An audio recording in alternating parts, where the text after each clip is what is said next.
Shout out diha sa mga taga Pilipinas. Shout out sa mga taga OFW.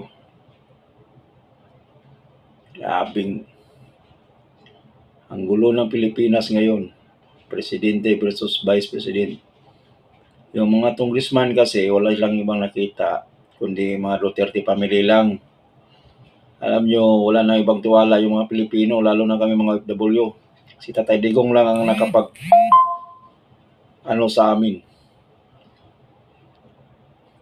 Nakapag yung tumutulong sa mga OFW. Ngayon si Vice Sara. Si Sara Duterte lang ang dapat maging presidente ngayong 2028. Go Sara. We all support all the way OFW.